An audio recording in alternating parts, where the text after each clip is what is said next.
Frank de Boer speelt de bal. Heel goed naar Dennis Bergkamp. Dennis Bergkamp. Dennis Bergkamp neemt de bal aan. Dennis Bergkamp. Dennis Bergkamp. Dennis Bergkamp. Dennis Bergkamp. Dennis Bergkamp. Exagerarlo para Fabinho. Se le escapa la pelota y va Modric. Va. Señoras y señores, va Modric. Va. Habilita a Vinicius. Va Vinicius. Vino para Benzema.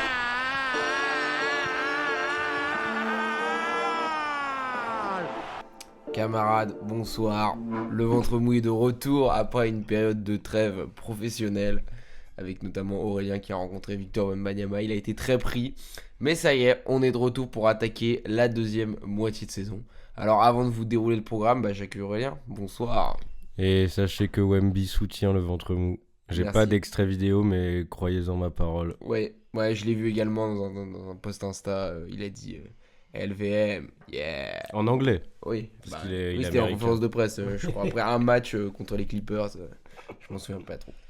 Écoutez, pour ce grand retour, on va vous préparer un petit menu assez sympa. Entrée, plat, dessert, et il y aura peut-être un petit café.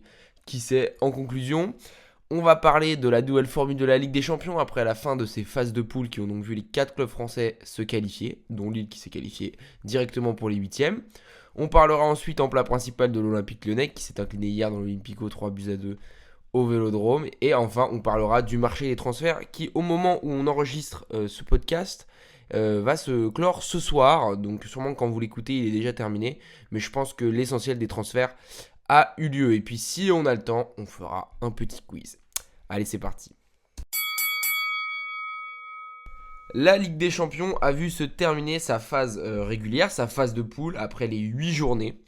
Donc je pense que comme nous, vous étiez beaucoup à avoir regardé le multiplex ce soir-là. Bon, on aura le temps d'en reparler, mais c'était quand même assez sympa. Les principales infos, pour ceux qui n'ont pas suivi, je ne sais pas s'il y en a beaucoup, mais je vous les donne quand même. Liverpool a remporté la phase première, on va dire, en tout cas la phase préliminaire, devant Barcelone et Arsenal. Côté club français, Lille a créé la sensation et allait terminer 7ème malgré un calendrier particulièrement difficile et est donc directement qualifié pour les 8e.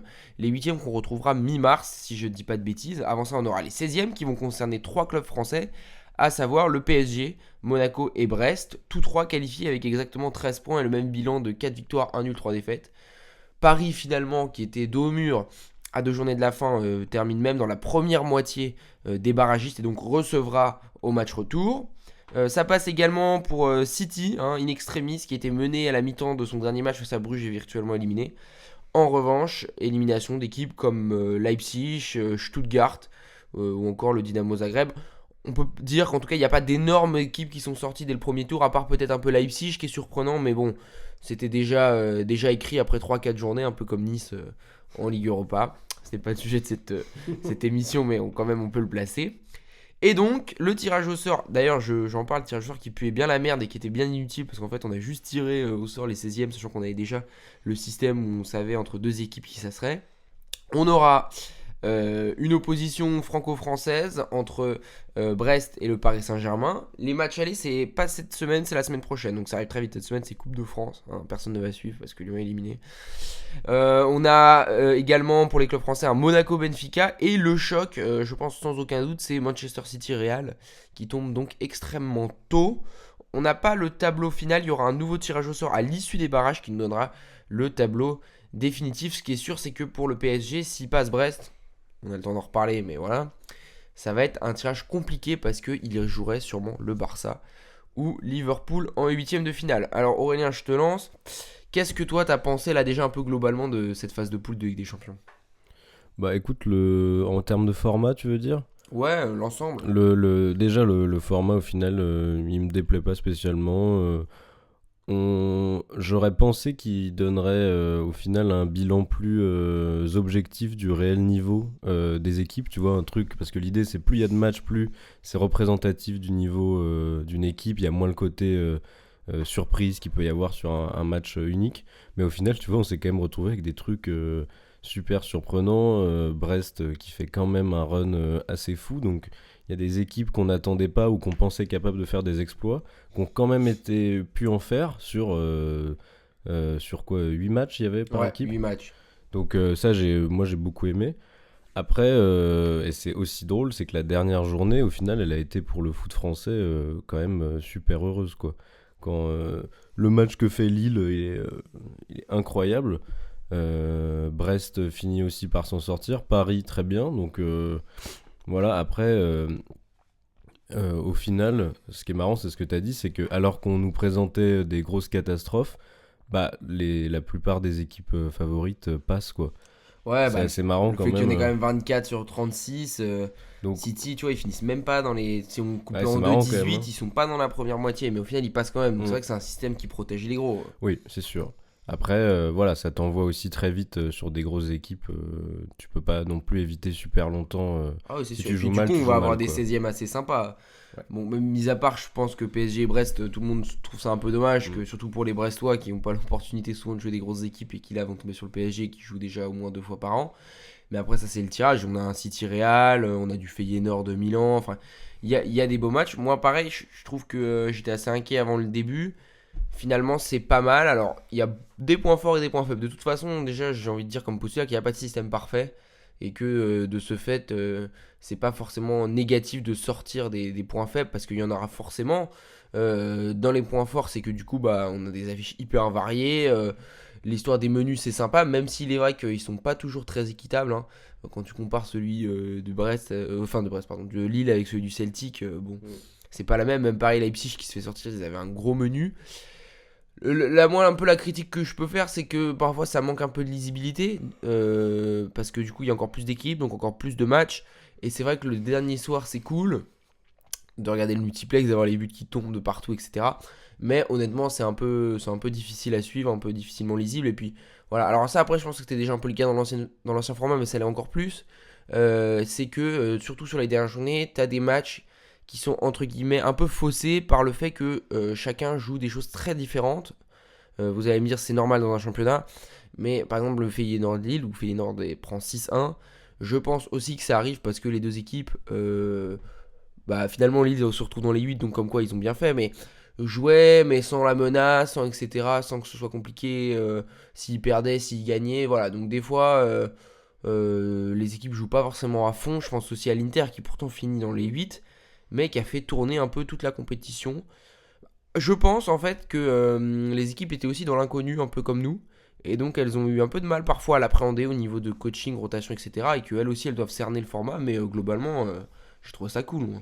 À voir si à partir de l'année prochaine, on va voir se mettre en place des stratégies à l'avance mises en place par les équipes, des calculs faits pour s'en sortir par rapport à ce qu'ils visent, par rapport aux autres équipes qu'elles veulent ou non affronter, tu vois. Donc je pense qu'effectivement c'était un test un peu pour tout le monde, et je pense que maintenant, à partir de l'année prochaine, on va avoir vraiment des stratégies mises en place pour comment chaque équipe veut essayer de s'en sortir, quoi. Ouais, après je pense que c'est difficile de faire exprès de jouer ou moins jouer un match pour se retrouver face à telle ou telle équipe, tellement jusqu'à la dernière seconde tout peut bouger, donc ça c'est pas mal. Alors après moi j'ai un tout petit regret, c'est qu'on n'ait pas le tableau. Moi j'aurais voulu qu'on ait le tableau définitif le soir même là du mercredi soir, en mode il n'y a pas de tirage au sort, c'est 9ème contre 24ème, 10ème contre... Bon, après ça c'est un détail, ça leur permet de faire un tirage au sort. Tirage au sort ça donne de la substance dont on peut parler dans les médias, etc. Donc on peut regarder, donc voilà, mais...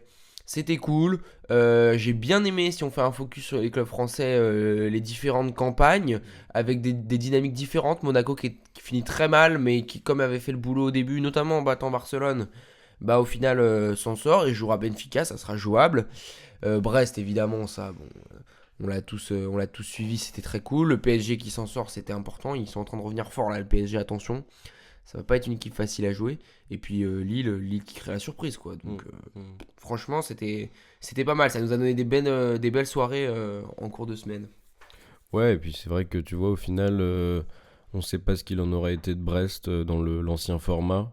Oh bah, Donc c'est cool, mais parce que au c'est mieux, je pense qu'ils finissaient 3ème et ils étaient c'est reversés. ça qui est marrant, c'est qu'au final, il y a plus de matchs, donc tu te dis que c'est plus objectif par rapport au niveau d'un club. Et pourtant, Brest, surtout vu la saison qu'ils font en championnat, qui est pas folle, ils sont 8ème là, et ben c'est marrant qu'ils arrivent quand même à s'en sortir, même plutôt bien, parce qu'ils font 3 victoires du coup, c'est ça? Ou 4? 4. 4 un victoires. nul, c'est quand même un résultat sérieux contre des bonnes équipes en plus. Ouais. Donc ouais, c'est comme run, c'est fou. Et puis t'imagines pour les Brestois, mec. Mais tu sais que je me faisais la réflexion, si Brest, tu les avais mis en Ligue Europa cette année, je suis pas sûr qu'ils sortent des poules en fait. Parce que je pense qu'il y a aussi ce supplément d'âme. Bon, je vais pas revenir sur les Niçois parce que c'est pas le sujet, mais là, le fait que ce soit la Ligue des Champions, c'est-à-dire Oui. que chaque match avait ce côté un peu exceptionnel, un peu ce côté hors du temps. Et ça a pu leur servir aussi. Et tu vois, ce qui est fou, c'est que finalement, Brest, en fait, quand on regardait le tableau, on disait, bon, il y a des équipes abordables et des équipes moins abordables. Et finalement, ils ont fait le travail contre toutes les équipes abordables. Par exemple, je pense à Salzbourg, où ils ont gagné quoi, 4-0. C'était vraiment du beau boulot des Brestois et qui méritent bien leur place. Bon, bah voilà, après, ils tirent le PSG. Ouais, ça tu le vois, je pense que tu l'as vu l'interview de Lesmelou là. Ouais, Tu vois à quel point ça Avec signifiait quelque chose pour eux d'affronter une autre équipe qui verront jamais, plus jamais peut-être dans leur histoire prochaine. Donc au final ils ont le PSG, après à voir ce que ça fait chez eux. Est-ce que du coup ça leur donne envie de justement passer un tour pour aller encore plus loin, ou est-ce que ils considèrent plutôt avoir fait le travail. Dans tous les cas ils vont jamais se dire on a fait le travail, c'est bien, on a passé un tour, mais mentalement, est-ce que chacun de leur côté, je parle de Nice, tu vois, mentalement, qui a abandonné à partir après une d'octobre, journée. mais tu vois, qu'est-ce qui se passe là dans leur tête Moi, je pense c'est qu'ils intéressant. vont le jouer à fond, mais malheureusement, Ouais. je pense que ça sera trop Ouais, déséquilibré. On peut peut-être. parler un peu de ce qui s'est passé ce week-end. Voilà, Francis Leblé, où ça a fait 5-2 pour le PSG, mais même en dehors du score, etc. Sur un match aller-retour, retour au parc, je donne pas cher de la peau des Bretois. Autant un PSG Monaco, je me disais, bon, sait-on jamais, tu vois.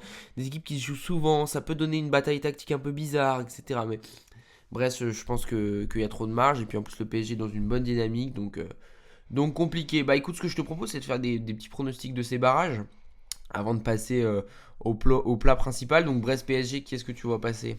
Oh, le PSG. Ouais, pareil, moi aussi. On a du Sporting contre Dortmund. Alors là, c'est peut-être un peu plus ouvert. Deux équipes qui vont pas très bien en ce moment. Moi, je pense quand même que Dortmund va passer parce que match retour à domicile. Mais franchement, le genre de match qu'on n'a pas envie de regarder. Non, alors moi je vois Dortmund aussi par expérience de ce club. Et quand même, le Sporting, ils vivaient sur la dynamique d'un coach qu'ils ont perdu bon, pour aller dans un club bien meilleur qu'est Manchester United. Donc ouais, je vois le Dortmund, moi. Ok, parfait. Celui-là, Voilà. je le garde pour la fin. Donc, on va commencer par Juventus PSV. Tu sais quoi, moi, je vais partir sur le PSV. La Juve me fait chier.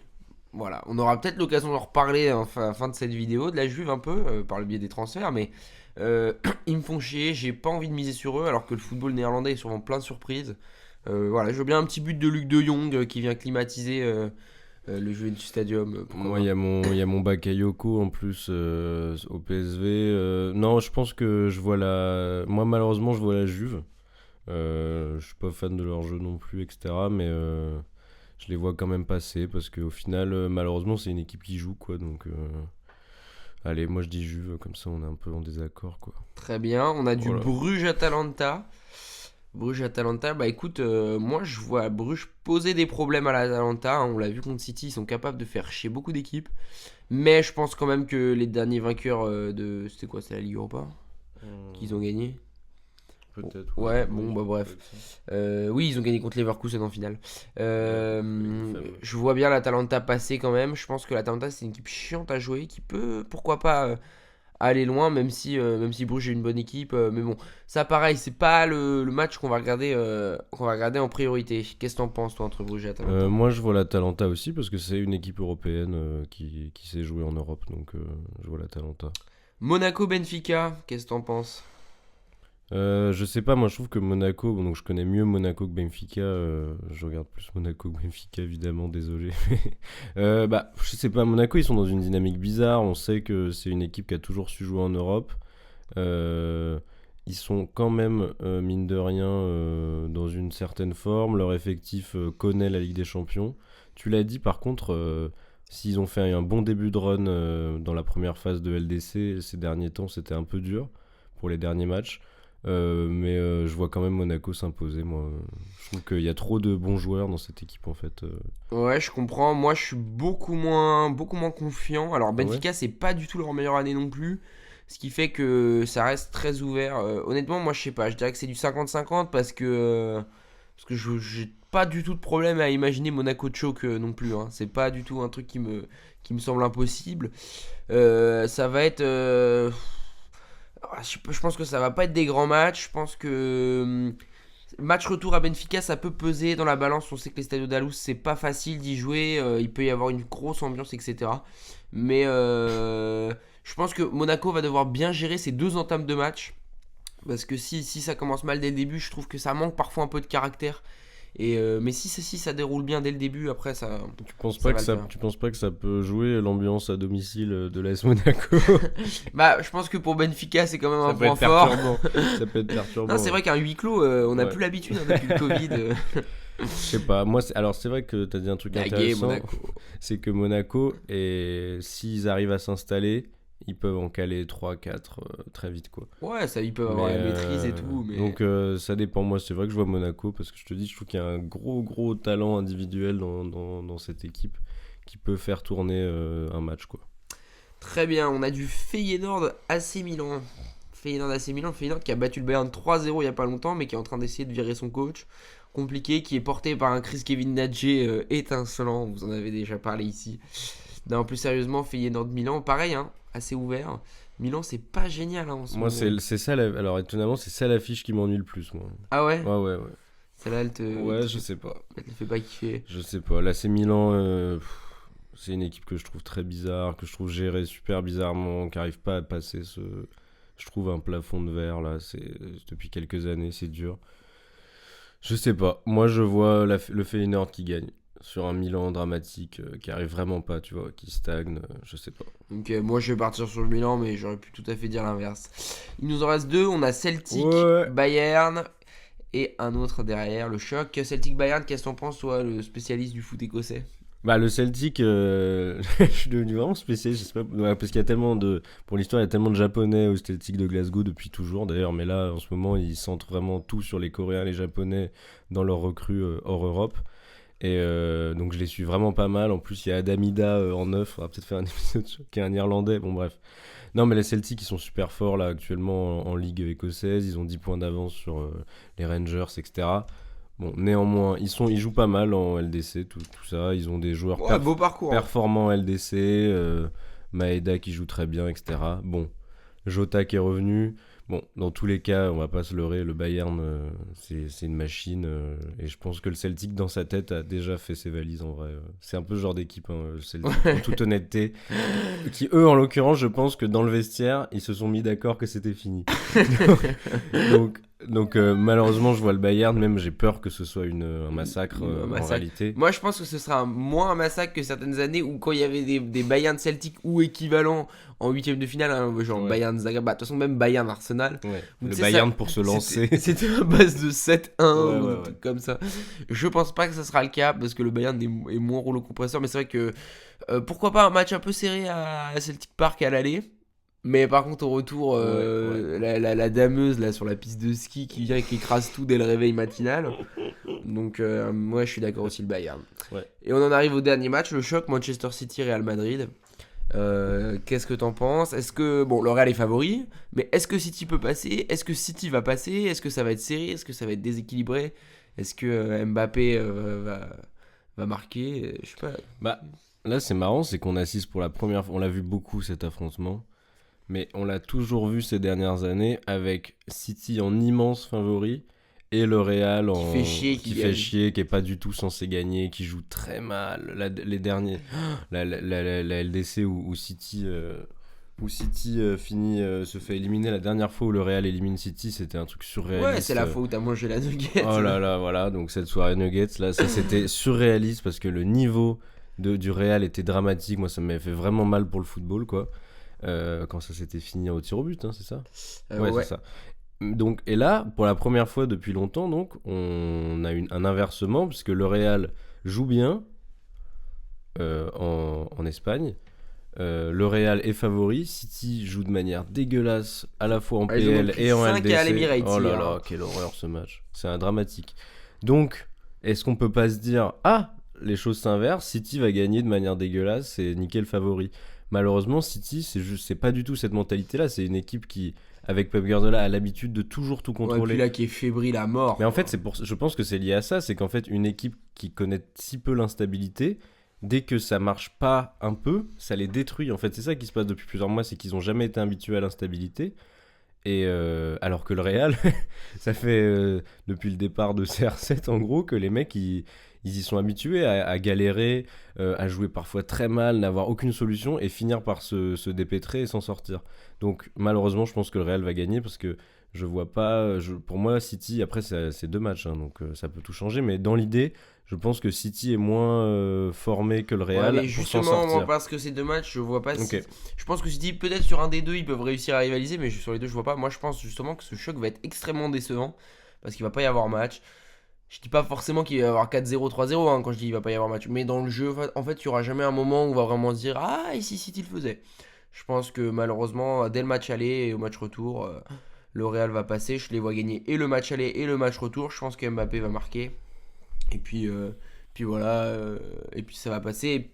Et finalement, ça n'aura pas été le choc qu'on espérait. Mm.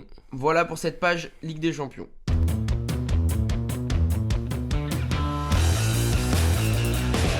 Le deuxième gros repas, le deuxième gros plat pardon, de cette émission va donc être l'Olympique Lyonnais, dont on va parler un petit coup. C'était l'occasion, ça fait longtemps qu'on n'en a pas trop parlé. Bon voilà, moi c'est pas mon sujet préféré personnellement ces derniers mois, mais quand même la situation à Lyon est assez importante. Alors on est, comme je vous le disais tout à l'heure, le jour du dernier jour du mercato. À l'heure où je vous parle, Cherki, on nous dit qu'il va pas partir parce que Lyon a refusé l'offre de Dortmund et qu'ils n'ont pas de remplaçant d'ici la fin du mercato, comme ils peuvent pas recruter, donc il va pas partir. On verra si c'est le cas ou pas. Je pense que la tendance est plutôt à ce qu'il reste. Le fait est que la situation est très compliquée. Donc pour rappeler un peu les faits, Pierre Sage a été débarqué il y a une dizaine de jours contre l'avis unanime des supporters, des suiveurs, des journalistes, etc. Mais Textor en a décidé autrement. Il a été remplacé par Fonseca. Hier soir, l'OM s'est imposé 3-2 face à Lyon dans un match assez bizarre, mais une victoire pas du tout volée pour les Marseillais qui l'a mérité, même si le match aurait pu tourner différemment. En ce qui concerne la situation du club, donc ils sont 7ème à 5 points du top 4, mais ensuite le podium est vraiment décroché. Ils peuvent encore revenir, hein, on l'a vu l'année dernière, mais dans l'état actuel, ils sont plus dans la course. En Ligue Europa, Lyon, malgré une fin de parcours vraiment très très médiocre, avec notamment le match nul face à Ludogorets et Fenerbahçe, s'est qualifié dans le top 8. Donc on ne connaît pas leur adversaire, mais ça sera sûrement un adversaire relativement abordable, à savoir l'Ajax, le PAOK Salonique, le Steaua Bucarest ou Anderlecht. Et il se pourrait d'ailleurs qu'on soit au match retour, histoire de vous vloguer un peu tout ça. Et donc, éliminé également de Coupe de France. La situation n'est pas dramatique comptablement, tout est encore jouable, mais la dynamique est très mauvaise et les dernières impressions qu'on en a sont assez compliquées. Pour conclure cet état des lieux, sur le marché des transferts, donc Lyon a été interdit de recrutement mais devait absolument dégraisser. Globalement, ça a été plutôt bien fait, hein, avec des départs, notamment celui de Benrahma. On a eu des départs au milieu de terrain, un petit peu derrière. On a un peu dégraissé à toutes les lignes, hein, je pense à Lopez également, mais du coup on se retrouve avec un effectif qui est peut-être un peu juste hein, sur certains postes, notamment au milieu de terrain. Et pas de recrue, si ce n'est Thiago Almada, qui donc arrive en prêt gratuit. La magie de la multipropriété. Donc voilà, toi un peu, quel est ton avis, sachant que je sais pas si je l'ai dit, mais c'est Fonseca le nouveau coach. Oui, tu l'as Ouais, dit. je l'ai dit. Non, bah après, nous, on en a beaucoup parlé. Moi, c'est un truc contre lequel c'est un exemple d'un des trucs qui, moi, m'irrite le plus dans le foot. Alors, j'allais dire le foot actuel, mais en fait, j'en sais rien. Mais c'est juste la capacité qu'ont les dirigeants, les actionnaires, à ne pas laisser le temps à un coach de s'installer et de mettre en place son projet, alors que c'est le seul truc qui fait gagner une équipe, en fait, dans le temps. C'est de donner, si tu vois des indices qui te permettent de lui donner confiance même dans les mauvaises périodes, ça a été le cas avec Pierre Sage avec ce qui s'est passé l'année dernière. En fait, quand tu sens quelque chose avec un coach, malgré les périodes compliquées, tu le gardes en fait, parce que tu te dis que si tu vires un coach tous les 4 matins, en fait, il n'y a aucun projet qui se construit, il n'y a aucun lien avec les joueurs, il n'y a rien qui reste en fait. Un coach, c'est quelqu'un qui permet de dire les joueurs peuvent partir, les saisons peuvent être compliquées, les matchs s'enchaînent, mais il y a un truc qui reste, c'est le coach avec son idée et son projet. Pierre Sage, c'est genre le mec le plus lié à l'OL, avec les joueurs, avec les coachs, qui en plus a eu des résultats en fait. C'est ça qui m'énerve, c'est que là on est sur une période qui est minime en fait de mauvaise qualité, ou en plus qui est franchement pas si dramatique dans le sens où les échecs là très récents de Lyon, c'est pas des trucs où moi je vois des problèmes qui allaient rester en fait. C'est une période un peu compliquée, mais où tu vois qu'en fait c'est une question de temps. C'était une question de temps avant que ça redevienne bien quoi. Le foot, c'est pas changer de coach tous les ans en fait. Un coach, c'est un énorme projet. Et comme ça balancer un coach dès que tu peux, dès que tu trouves que ça va pas, et ben c'est tout simplement la maladie et le virus qu'ont toutes les équipes qui s'en sortent pas en fait. En fait, pour te répondre, je pense que toi, tu as très bien posé la vision théorique des choses. Et je pense qu'en fait, Lyon, quand on dit que le coach, c'est un projet, Textor, parce que je ne veux pas dire Lyon, Textor n'avait pas de projet pour Pierre Sage. C'est-à-dire que c'est vrai, quand Textor dit que sans lui, Pierre Sage, ce serait personne aujourd'hui dans le monde du foot. C'est vrai, il a eu le culot de le lancer à un moment donné où sûrement personne d'autre ne l'aurait fait. Maintenant, Textor. Pierre Sage, il fait un truc exceptionnel l'année dernière, genre vraiment exceptionnel. En termes de bilan de victoire dans l'histoire de l'Olympique Lyonnais, il est 3ème en ratio. Et là repart cette nouvelle saison. Et en fait, on a senti très très vite que en fait, Textor attendait le moindre truc pour le dégager. Paolo Fonseca, ça fait des années qu'il est contacté par Pierre Sage, je me mélange, par Textor, pardon, pour ses différents clubs, que ce soit Crystal Palace ou Botafogo. Et donc là, en fait, c'est du pur business, c'est à l'américaine, c'est en fait sans sentiment, je te dégage. Et c'est vraiment un prétexte parce que oui, certes, la dynamique elle était mauvaise, mais les résultats n'étaient pas catastrophiques. Et surtout, Pierre Sage était soutenu par son vestiaire. En général, quand un coach part ou se fait virer, c'est parce que son vestiaire ne suit plus. Et donc, c'est le levier, entre guillemets, classique pour insuffler une nouvelle dynamique. Là, tu le sors. Donc, déjà, c'est extrêmement dur à accepter pour les joueurs et puis surtout pour les supporters. Tu ne tiens absolument pas compte de son mérite. Et ce qui me gêne aussi, c'est le timing. Tu fais ça alors que tu as un dernier match très important en Ligue Europa. Au final, grâce aux contre-performances des autres clubs, tu restes dans le top 8 même sans la victoire. Mais tu aurais pu tout à fait le perdre sans un péril énorme. Et là, tu vas jouer l'Olympico et tu te fais en vrai dans le jeu massacrer, même si ça aurait pu être encore pire. Donc ouais, c'est bien, mais qu'est-ce qui va changer concrètement Fonseca? On va voir, on va lui laisser le temps parce que c'est pas parce qu'on est dégoûté du départ de Pierre Sage qu'il faut entre guillemets le faire payer à Fonseca. Lui, il y est pour rien. Hein, c'est pas de sa responsabilité à lui. Il est indépendant de la volonté. Si Textor avait laissé Pierre Sage, Fonseca, il aurait pas du tout été dans l'équation. Donc moi, comme tu disais, c'est le bon mot, ça m'irrite particulièrement, même si je pense que Sage va rebondir. Et là, la situation, elle est très très compliquée pour les Lyonnais. Moi, honnêtement, hein, j'ai du mal à avoir des signaux qui me feraient dire ah bah ouais, là, ils vont faire un gros push en Ligue 1 pour revenir dans le top 4, ça va le faire, etc. T'es limité sur plusieurs postes. Alors après, il y a la question de la Ligue Europa. Toi, je sais pas ce que t'en penses. Moi, je pense qu'ils peuvent, en théorie, aller très loin. Mais sur ce qu'on a vu sur ces dernières semaines et sur les dernières journées de Ligue Europa, ils vont pas aller très loin du tout. Hein. Parce que pourtant, le tableau est globalement ouvert. Hein. Non, mais oui, mais sauf que il aurait été ouvert et accessible s'ils n'avaient pas décidé de tout chambouler en pleine saison. Je veux dire, là, ça n'a jamais fonctionné de changer un coach comme ça, en tout cas, à ma connaissance, en plein milieu de saison. Parce que le problème, c'est que là... Si, il y a des cas où ça arrive, mais il va falloir avoir des résultats et vite, quoi. Bah, le truc, c'est qu'ils ont commencé la saison européenne avec un coach, un système de jeu, des joueurs qui jouaient l'Europe, en gros l'effectif européen. Là, tu as un nouveau coach en plein milieu, et donc tu vas devoir aborder les phases finales avec tout nouveau, quoi. Et ça, je sais pas. Pour moi, non, ça les aide pas, et ça les fait vachement redescendre dans leur espoir d'aller loin en Europe. Alors, perso, j'y crois encore, mais après, non, mais je suis après, supporter, donc je suis pas objectif. Mais... Moi, pourquoi pas, je vois... Alors, par contre, tu vois, je vois plus volontiers un long parcours en Europe que un bon parcours en Ligue 1, tu vois. Moi, ce qui me fait peur, c'est que ils atteignent pas l'Europe cette année dans le classement pour la Ligue 1. Ouais, carrément, surtout qu'en vrai, financièrement, il faut même plus que l'Europe, il faut le top 4, en fait. Voilà. Il faut la Ligue des Champions. Moi, je pense que, même si ça va être beaucoup plus dur, que c'est ce que j'ai dit, en Europe, qu'il y a des chances qu'ils aillent loin. Par contre, ce qui me fait peur, c'est la Ligue 1, moi. Ah ouais, bah... Moi, je sais pas, je dirais que je suis un peu inquiet pour les deux. Mais en même temps, je me dis que tout est possible. C'est juste que... c'est compliqué. Il y a de la qualité dans l'effectif, mais en même temps, il y a quand même aussi beaucoup de beaucoup de limites. Pour la Ligue Europa, c'est vrai que c'est très bien de ne pas avoir joué les 16e. Parce que sinon, il y aurait déjà eu des matchs couperets, comme on dit, pour Fonseca à peine d'arriver. Même si on peut considérer que les matchs de Ligue 1 sont des matchs couperets, mais en tout cas, il y en a un petit peu moins des matchs couperets. En 8e, qui que ce soit, je pense que c'est jouable. Après, le problème, c'est qu'en quart, en théorie, tu vas jouer contre un des clubs anglais, donc United ou Tottenham. Et là, c'est pas la même affaire.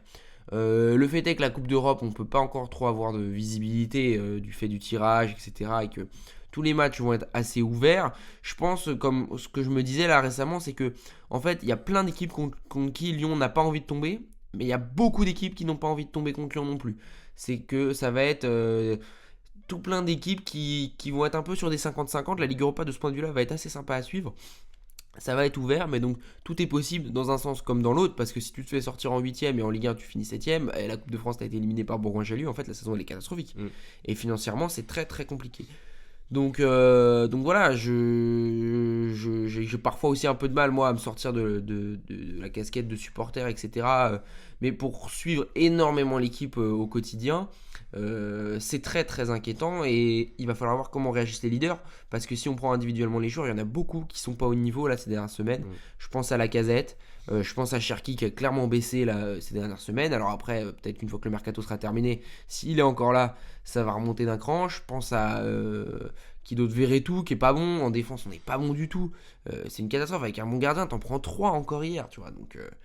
Donc honnêtement, il y a à la fois quelques facteurs d'espoir, mais il y a aussi beaucoup de facteurs d'inquiétude. Et je pense que malheureusement, il y a déjà le feu en fait, et qu'il va falloir vite réagir. Bah, non, mais tu vois, en plus, là, t'as cité un joueur comme Cherki qui, pour moi, est vraiment le gars, tu me corriges, hein, mais qui est bon quand il a tout l'environnement autour qui est bien, quoi. On l'avait vu, en fait, il avait commencé à devenir étincelant quand il y avait eu la stabilité qui était arrivée avec Pierre Sage, etc. Et donc, en fait, toute cette situation, bon, s'il finit par partir, c'est pas grave, mais ça change rien, mais toute cette situation là d'instabilité, en fait, en plus, comme il avait le soutien des joueurs sages, ça crée un torrent de merde, alors qu'ils étaient déjà dans une mauvaise situation, quoi. Moi, Ouais, c'est le. Et Textor, oh là là, non mais le truc de j'ai eu les couilles de lancer Pierre Sage et là je viens d'avoir les couilles de le virer.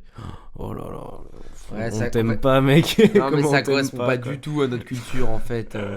Ça colle vraiment pas. Autant Textor, je le soutiens à mort sur les dossiers extrasportifs par rapport à Nasser, par rapport à la Ligue, etc. Autant sa gestion là, elle est extrêmement discutable. Alors après, t'as des mecs qui te diront oui, mais il a fait pareil à Botafogo et au final, ils ont fini champions, ils ont gagné la Coupe continentale. Certes, mais il faut aussi comparer ce qui est comparable et je pense que s'adapter à la culture locale est aussi très très important dans la gestion. Lyon et même tous les autres clubs européens ne sont pas de simples entreprises. Certes, il y a plein de facteurs qui sont dignes d'une entreprise, mais c'est souvent beaucoup plus compliqué. Donc voilà, je suis très très inquiet honnêtement pour l'avenir du club. On conclut sur Lyon, on passe à la troisième rubrique. Allez, c'est parti.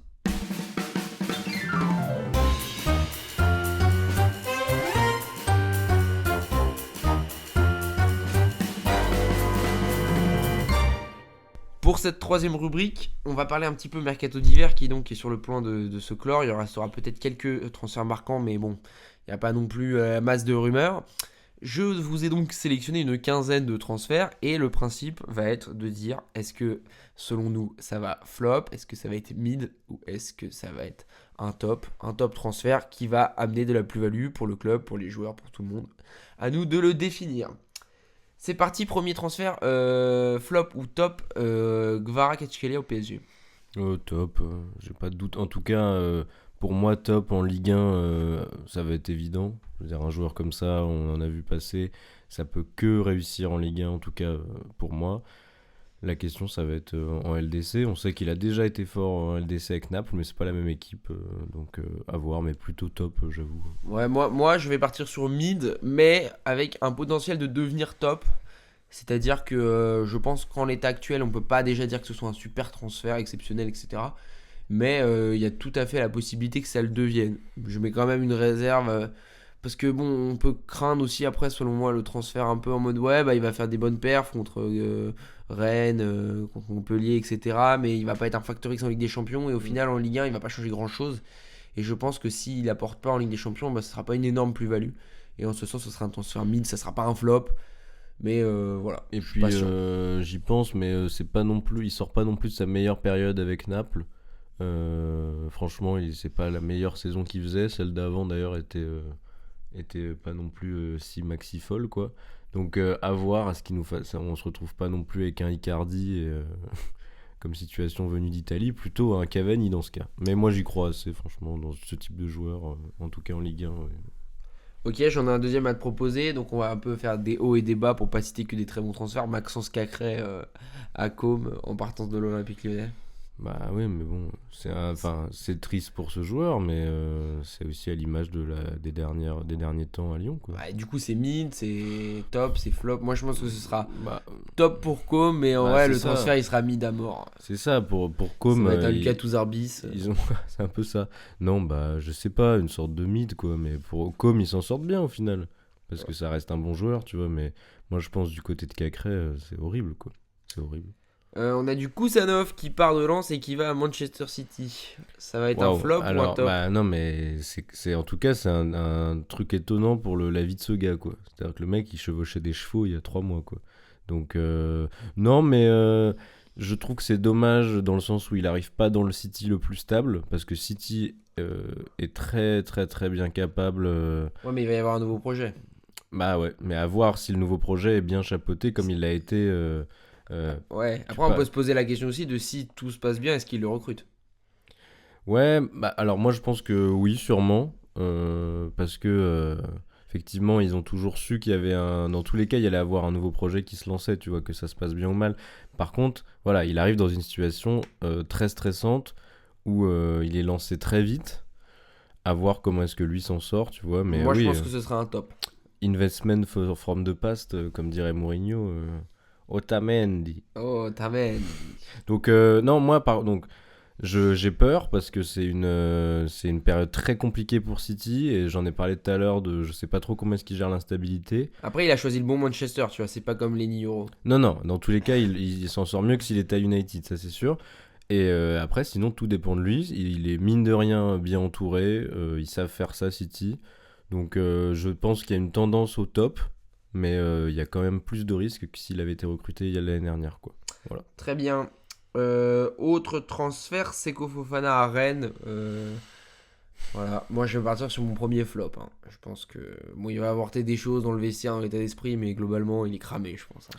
Bah pour moi c'est flop et en plus enfin je sais pas, moi tu vois je vais voir ce gars dans le maillot de Rennes jouer dans une équipe de Ligue 1 moins forte que celle qu'il a quittée alors qu'il était devenu une des plus grandes légendes en à peine 3 saisons. Donc dans tous les cas en fait il me fout le seum. J'adorais ce joueur et il aidait aussi à faire grandir la Ligue 1 en niveau. Il revient je pense aussi moins fort parce que je pense que lui quand il quitte Lens il a prévu de jamais revenir en Europe dans sa tête. Je pense qu'il s'était vraiment dit je vais finir en Arabie Saoudite et je pense qu'il a aussi perdu beaucoup en niveau et le climat de Rennes fait que ça va pas l'aider à revenir au max donc non flop aussi je suis d'accord. Très bien, en parlant du Stade Rennais, du Amine Gouiri qui est parti de Rennes vers l'OM. Bah alors je sais pas pourquoi est-ce que enfin je sais pas mais Première passe décisive hier sans faire exprès. non mais Lyon. pourquoi est-ce que l'OM ça fait 6 ans qu'ils cherchent un neuf leur 6 dernier ans, ça fait 15 leur ans. dernier pourquoi je dis 6 ans parce que leur dernier bon c'était Bafé Gomis. S'il y a plus que ça, Bafé Gomis. Ouais peut-être En peut-être 2025, Ça c'était devait pas être en 2010. 2019, hein, c'était en 2007. Hein. bon. Ben, donc on s'arrête à Bafé quoi. Donc franchement je sais pas peut-être que le temps nous donnera tort mais Gouiri il est nul à Rennes en fait depuis qu'il est en fait déjà quand il quitte Nice il fait un début de saison cata c'est pour ça qu'on s'en débarrasse.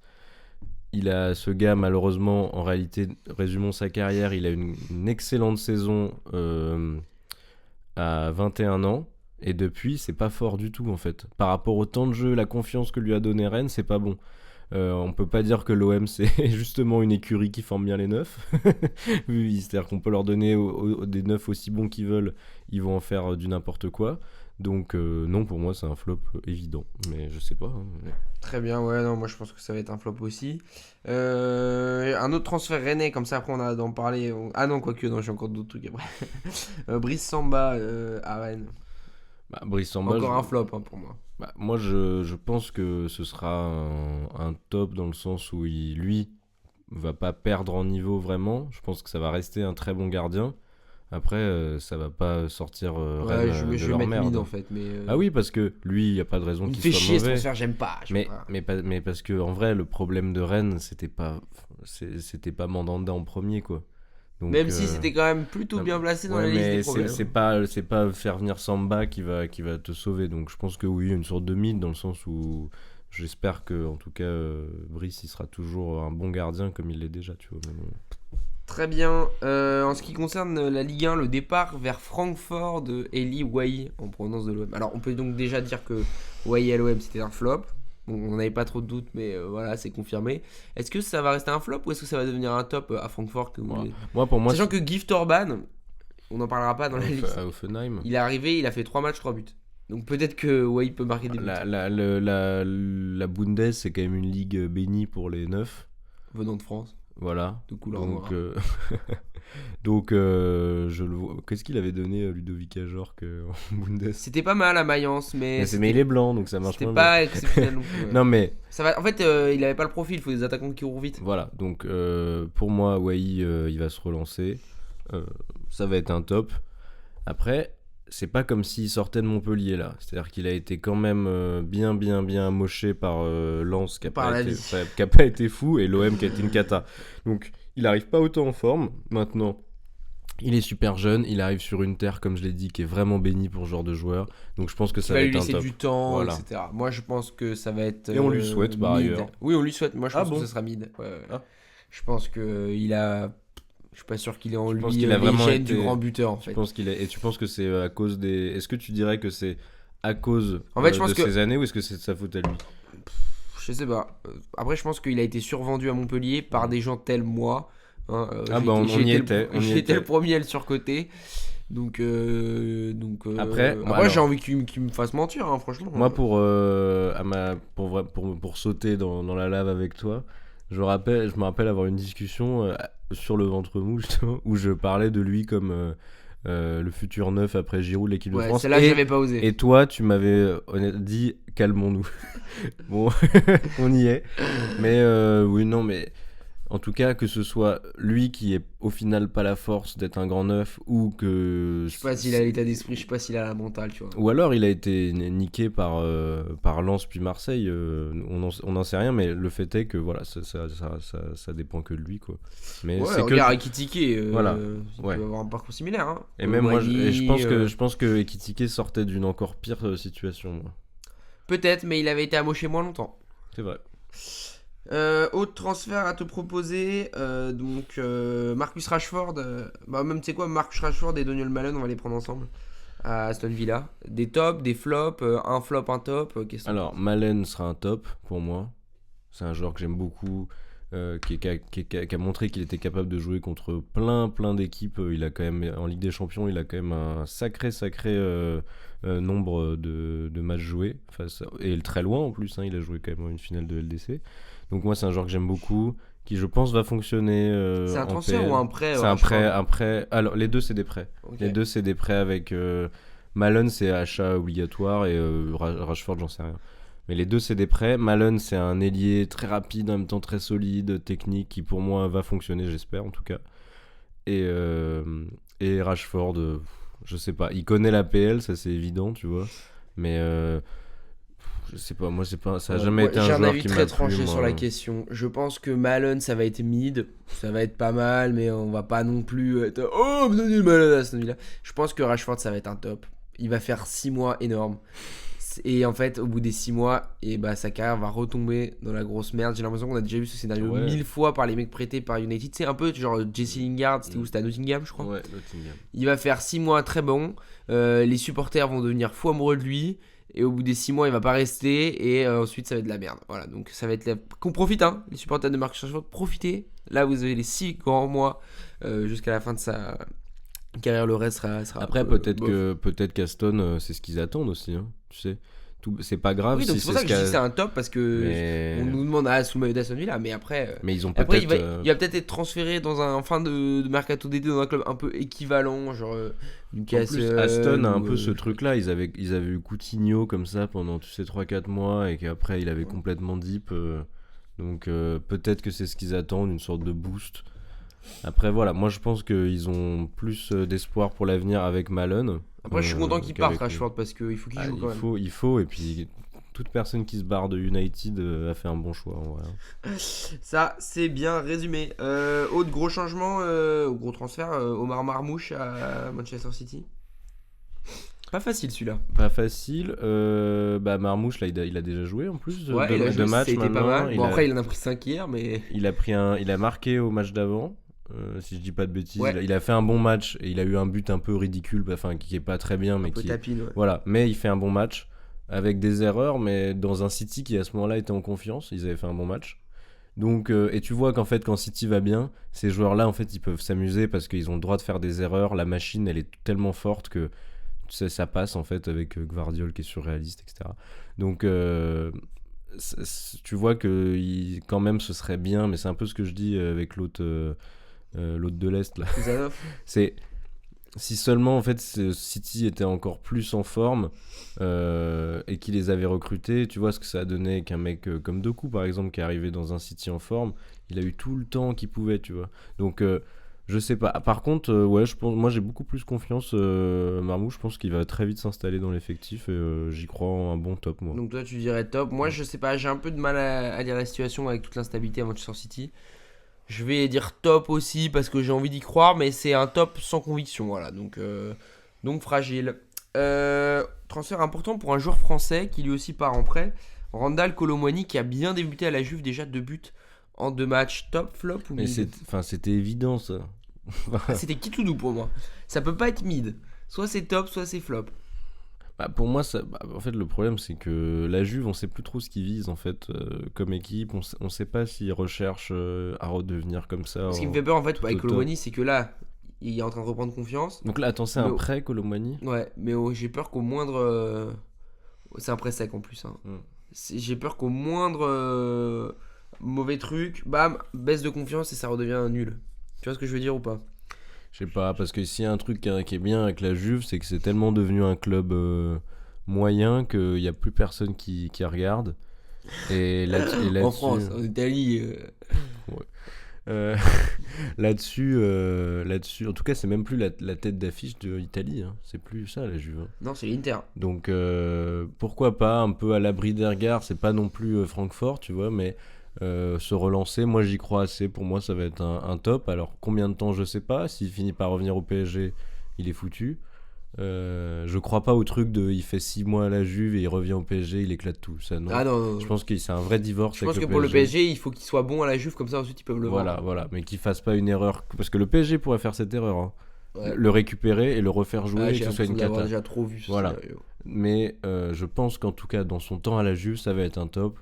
Par contre, je suis pas sûr qu'il va vraiment aider la Juve. Tu vois ce que je veux dire? Je pense que lui, individuellement, ça va être intéressant. Il va faire ce qu'il faut, mais il va pas transformer la Juve. Ça, c'est sûr. pour Je moi. pense également. Il me reste quelques transferts. On a du Jalen, je sais même pas son prénom, Duran qui part depuis John Duran pardon qui part depuis Aston Villa en direction de l'Arabie Saoudite. Je sais même pas dans quel Grand bien lui quel- fasse. flop, top ou mid. Aston Villa, lui aussi? J'avais oublié. Il vient Ouais. d'Aston, donc comme le Diaby, quoi. Donc globalement, Malone, peut-être que dans 2 ans, il est en Arabie Ouais, Saoudite ou aussi. Watkins. Oh, putain. Bah écoute, moi je dis flop. Ouais, moi aussi. Non mais tu Ah, comprends, bien il doit sûr. aider ses parents financièrement. Oh là là. Autre transfert particulièrement digne d'intérêt sportivement, Neymar qui revient à Santos, flop, mid ou top. En fait, comme c'est un connard, moi je suis fan de Neymar à la base. Hein. Vraiment, genre j'aime beaucoup ce gars et ça m'énerve qu'il ait eu à faire son année à la con en Arabie Saoudite. C'est très bien qu'il finisse tous les Brésiliens finissent au Brésil, mais ils ont pas tous en fait l'indécence de faire une année horrible comme ça en Arabie Il a Saoudite. joué tellement peu de minutes Non, pour mais- tellement d'argent que je crois que ses minutes de jeu se comptent en millions si tu. Oui, Mais c'est triste parce que comment si mal finir tu vois, moi je suis pas un grand fan de CR7, mais le gars il a au moins la décence de respecter le football, quoi. Il se la tue chaque match. Alors lui il pense aussi à sa legacy mais ce que je veux dire c'est que c'est dommage qu'il ait pris un an à la con comme ça, mais ça lui ressemble tellement. Donc je suis content qu'il soit à Santos. C'est comme ça que ça aurait dû finir. Ça sera un flop, ça sera un flop. Tu penses? Mais oui, il va pas jouer, il va être blessé, mais il va Ouais. retrouver les copains, il va retrouver les mauvaises bah, influences aussi. À partir de là, pour moi, c'est un top.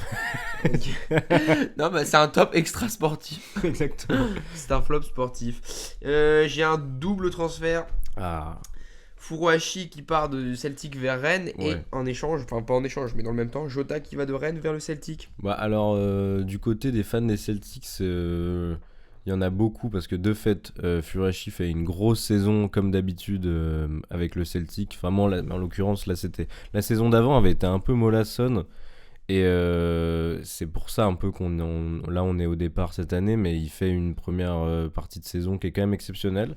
Néanmoins, 31 ans, s'il restait toute la saison, c'était quand même sa dernière saison à ce niveau-là, on le sait, ça se voit, etc. Et lui, il le savait aussi. Donc il part, maintenant il part à Rennes. Est-ce qu'il peut aider Rennes? Oui. Est-ce qu'il peut s'en sortir dans un endroit aussi instable? Je sais pas. Moi je pense que franchement je suis assez dans le flou parce que c'est un joueur que j'aime beaucoup, dont je connais les qualités, qui a toujours eu des grosses perfs contre des grosses équipes en LDC et tout. Quand je parle de la LDC, c'est pour dire qu'il a pas joué que contre les Écossais. Donc je sais pas exactement. Moi je pense que ça peut être un mid pour Rennes, dans le sens où s'ils ont besoin d'un neuf qui leur met du but, ça peut être très bien. C'est un joueur rapide, petit, etc. Ça peut marcher. Donc voilà. Maintenant, Rennes est dans une situation horrible. Ils ont fait comme ça 3 du coup signatures là. Donc on a donné les 3 énormes. Ça peut que aller mieux, j'espère pour eux, tu vois. Maintenant, Le vrai recrutement, c'est Habib Bey. Moi, franchement, on le vanne, mais je pense non, qu'il a mais du on potentiel, le hein. vanne parce que ça faisait. Bah, 2 là, ans, par exemple, etc., mais- après en conférence de presse, après sa première victoire, donc c'était contre le Havre, je crois. Voilà, il a dit qu'il se sentait prêt à entraîner le Real Madrid. Donc voilà, on Non, rigole avec lui. moi, je souhaite que ça marche. Furuhashi, je pense que ça peut que être un excellent élément d'équipe, tu vois. Il peut que bien s'implanter dans un effectif. Samba, c'est pareil. La question, c'est Fofana, l'importance qu'on lui donne, s'il est capable de se relancer. Et si Fofana nous surprend, attention, hein, c'est des joueurs qui changent des effectifs, ça. Hein. Ouais, c'est sûr. Et du coup, tu penses que Jota au Celtic, c'est cool ou c'est pas cool? C'est trop cool, mais parce que c'est un joueur qui aurait Ou jamais. top. Oui, parce que c'est un joueur qui aurait jamais dû partir. Maintenant, le Celtic, en fait, c'est une équipe qui tourne tellement bien qu'ils avaient pas besoin de Jota, tu vois. Non, mais bon, tu perds Furuhashi, donc c'est pas Tu mal. perds Furuhashi, mais si tu veux, Furuhashi jouait. Là, il fait une excellente saison, Furuhashi, mais d'une certaine manière, l'avenir avait déjà été préparé. T'as Maeda alors que Furuhashi était encore là, Maeda qui galérait un peu, il met 15 buts en Ligue écossaise et 7 passes D, un truc de fou comme ça. Il joue super bien, c'est un joueur différent de Furuhashi en plus, qui est plus axé sur l'aile. T'as Adamida, donc qui est un grand neuf comme ça, qui fait quasi 2 mètres, irlandais, qui lui se la joue beaucoup plus finisseur. En fait, l'équipe a déjà changé de gueule et de manière de jouer par rapport à Furuhashi, où ça courait beaucoup plus. Là, on s'axe beaucoup plus sur les ailes et on centre. Ça correspond aussi au jeu de Jota, qui du coup lui est un joueur purement ailier. Donc ça va être très bien, Jota va très bien jouer, il connaît parfaitement la Ligue écossaise, il est super fort. Moi je trouve ça un peu con qu'il ait fait ce truc en Arabie Saoudite et cette période à Rennes qui était assurée d'être ratée, tu vois. On essaye d'oublier ça, c'est un joueur qui est déjà quasiment une légende, une icône même des Celtics, alors qu'il a fait que... Là c'est sa 3e saison, ça va être sa 3e saison là-bas. Donc c'est très bien, il a le niveau, il l'a eu au dernier match, j'ai regardé le dernier match, le 3-1, il avait le niveau, il a rien perdu. Donc ça va être un top pour le Celtics, qui est une équipe qui tourne déjà bien, tu vois, donc ça peut que être un top. Mais même, il peut peut-être les faire monter encore plus haut, hein, mais au pire des cas, c'est un joueur qui va parfaitement s'intégrer, tu vois. Très bien, j'ai un dernier transfert à proposer, flop, mid ou top, Anthony, qui signe au Betis Séville en prêt. Après, il y a Moudryk aussi au FC Prison, mais... Non, mais je sais pas, en fait, ça m'énerve, moi, parce que il est nul. Calme-toi. Il est nul. En fait, c'est un Homme joueur... du match hier soir pour sa première. Ouais, non, mais... Je sais pas. En fait, parce que qu'est-ce que ça vise le Betis, en fait? C'est ça le truc. C'est Ouais, que... je sais pas là. C'est que évidemment que le gars il va sûrement faire un peu des bonnes perfs, il va faire 5 ou 6 passes D. Ça c'est vraiment... La Liga ils sont très forts pour nous trouver des joueurs qui vont te mettre 10, Il va pas nous 12 faire un passes peu D, là. une ISCO où en mode ça va être une bonne période, mais en même temps on sent que c'est sans vraiment le lendemain, quoi. Tu vois. Ouais, sauf qu'il a rien fait contrairement à Isco, tu vois, dans sa carrière. Oui. Ouais, non, c'est vrai. Non, pour Mais moi, il est plus jeune. Pour moi, c'est un joueur, je te dis, qui fait comme tant d'autres joueurs en Liga, Dembélé, à chaque fois que Dembélé revenait, tu sais, il faisait une demi-saison, il mettait 12 passes D. Et du coup, quand tu vois 12 Ouais, mais passes tu vois, D sur Anthony, il est invaincu au Betis pour l'instant. Un match, un nul. Non, mais quand le problème de ces gars à passe D, là, c'est que ça fait joli sur le papier, mais au final, en fait, c'est des Mais mecs peut-être que le jeu espagnol va mieux le convenir que le jeu anglais en revanche. Lui qui aime bien un peu toucher la baballe, un peu tâter la sphère. Mais il est pas fort à ça. En fait, ce qui m'énerve, c'est que c'est un mec qui perd tellement de ballons. Il l'a fait hein, hier, hein, parce que certes, il finit homme du match, mais moi j'ai vu des extraits. Il perd le ballon, ce gars. Et bon, on l'a vu beaucoup à United, ça, mais il n'y a pas de raison que, je veux dire, les défenseurs en Liga, c'est pas non plus Moi je des pense zouaves, que ce hein. sera un top. Non, allez, non, je rigole, en vrai, ça va être mid, mais bon. Pour moi, tranquille. il part à la fin de la saison. Ah bah de toute façon, il est en prêt. Dans un truc pourri. Non, mais il part et il le renvoie, je sais pas où. Il va finir dans un club paumé. Ou alors. Ah bah, est-ce que à Nice alors- tu le prends? Non. Tu le prends pas à Mais Nice? non, mais n'importe quoi. On en a pas besoin d'un mec comme ça. Non, mais c'est d'été. Sous réserve que le Non. mec à son poste, il regarde Non. c'est qui l'ailier droit à Nice. C'est Boga. Ok, imaginons que Boga il taille la zone. On met Sofiane Diop. On met Mohamed Ali Chaud. Non, mais moi, je veux pas. En fait, c'est les joueurs dont on n'a pas besoin. Et ce gars-là, ce qui va se passer, c'est qu'il va faire une demi-saison Donc avec... là, par exemple, à Nice, cet été, je te propose, tu dois choisir Non. un des deux joueurs entre Anthony et Neymar. Tu prends qui? Je prends Neymar. Je prends Neymar juste parce que comme ça, on vend des maillots. Non, et- mais sportivement et nos gars. parlant. Évidemment que le choix est. Mais non, mais je veux pas Anthony. Anthony, il a aucun intérêt sur le jeu. Il va pas jouer. De toute façon, c'est simple. Tu sais, Il a le Covid ou quoi? Non, mais tu crois vraiment que notre coach... Tu connais notre coach? Oui. Voilà. Tu crois que ce gars-là, entraîneur du RC Lens, hein, il va faire jouer Anthony? C'est le mec qui va pourrir sur le banc. Non, je finis. Il va mettre 10 passes D, il va faire quelques hommes du match, il va faire plein de highlights, et il va rentrer à United, et ils vont pouvoir le vendre à un club saoudien pourri. Voilà. Ok. Bon, bah, c'est un beau projet. On s'arrête là pour cet épisode qui aura duré presque 1 heure. En tout cas, nous, on s'est bien amusé à reparler de foot enfin. Après cette longue absence, on va être plus régulier dans les prochaines semaines. On se fait de gros bisous, on se dit à bientôt. Et puis on souhaite à Brest d'éliminer le PSG, même si on n'y croit pas trop. Allez, ciao.